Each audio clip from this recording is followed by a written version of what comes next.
The Joe Rogan Experience. I mean, I think about how much, like how many mental health tools I need. I'm like you. I have mental health problems. I've had anxiety in my past. I had debilitating hypochondria that I overcame. How'd you overcome it? Man, I should really write a book about it. I should write "Kill Your Hypochondria Before It Kills You" because it was debilitating. Solid title. It was debilitating, and it was. Most people don't get past that. Oh, my therapist was like, how did you do this? But it was basically, I took, okay, so it was kind of a three-prong attack because I'm like, I can't live like this. Because hypochondria truly makes you feel insane. And you can objectively know I'm crazy, but your mind gets stuck. It's like OCD. And so it's kind of based in OCD because you get stuck in a loop. Like I would just get stuck in a loop. For instance, like there's something wrong with my lip. There's something wrong with my lip. There's Your something lips? wrong with my lip. There's Like something it's wrong. broken?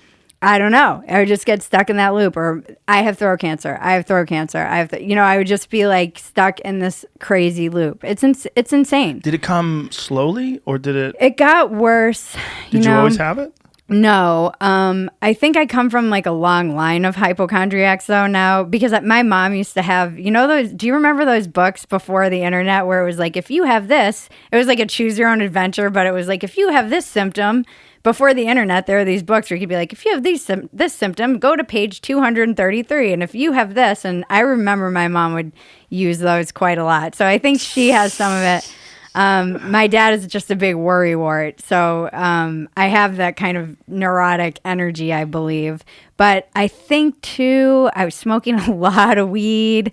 And I mostly got it when I was hungover. Like, that's when it would be the worst, is I would be hungover. So anyway.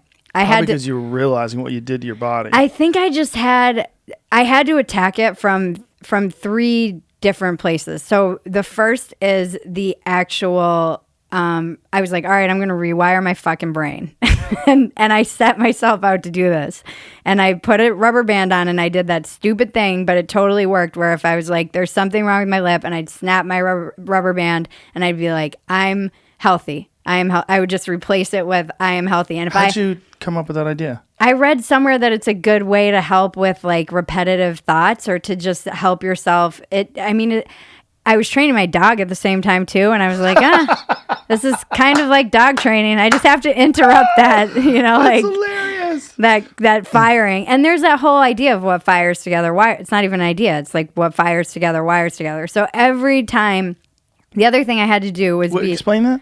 What fires together, wires together. So it's this concept of whatever you're kind of thinking and acting on, it just creates like a neural pathway in your brain that gets stronger and stronger if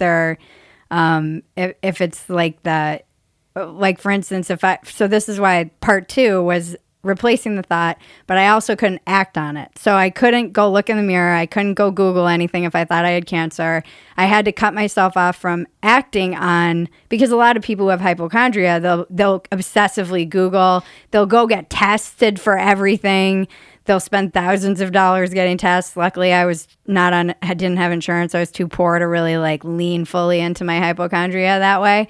And I just had to stop myself from the action because anytime you have a thought and you act on it, it reinforces that connection, that like mind-body connection, and it would reinforce that pattern of worrying.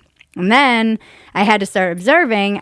This is very, I guess too, it's very like CBT, so cognitive behavioral therapy. I didn't know this is kind of what I was doing, but I would keep, now they have it's like you keep a record, what they call a thought log. And I would just document when I had the thought, what brought it up, like what triggered that thought, because there's always kind of a trigger, and then what action I took and what action I could take to replace it. And so sometimes it's just not acting on it at all. And then I started working with therapists on all the things that were underpinning those, the triggering thoughts. So one was like I couldn't hold joy. Anytime I felt like I was excited about doing anything, I was going to Hawaii. That was when I was like perseverating on my lips. And it was like I could not enjoy anything without my brain telling me that everything was going to shit and I was going to die. So I had to look at that. Where does that come from? feelings of worthlessness, upbringing, whatever. Yeah. Then the other one was shame around sexuality. Like there was just a lot of shame around, like I was pretty promiscuous when I was drinking a lot, and I wasn't always proud of the men I woke up with, and it happens to the party girls. And I was an international slut, and there was some like guilt. I'm Catholic too, raised Catholic, so that shit got squirted in before I had a chance in hell. And so there's lots of shame around that I had to really look at and deal with. And yeah, so I just started looking at all this stuff, and it was work. It was freaking work. And now I'm like completely free of it. That's amazing. Yeah. That's amazing. You did that. Congratulations. I mean, I definitely, I feel like I can live and breathe and I can just be present. Meditation was big. And then I think a lot of people forget that, drinking and substances are not a coping mechanism. They can be if you are not using them addictively. But for many people, like drinking they'll be like, I have a coping tool, it's drinking. I'm like, that's not a coping tool. It exacerbates it, whether you like it or not. So I had to quit that. And I was joking, just like how many fucking things I need to do to start my day. I'm like, I wake up, I meditate, I have to I have to work out or I'm a crazy person. I've got to sweat. I just know what I have to do. Yeah. And people, it's important, I think, and people ask me all the time how I deal with the online hate and all that. I'm like, I just go work out. That's my answer to everything. Yeah, that's an answer people don't want to hear, though, because it requires effort. And it requires, like, as much as it's difficult when you're sitting down in front of a computer to overcome procrastination and write, multiply that times 10, and it's getting to the gym.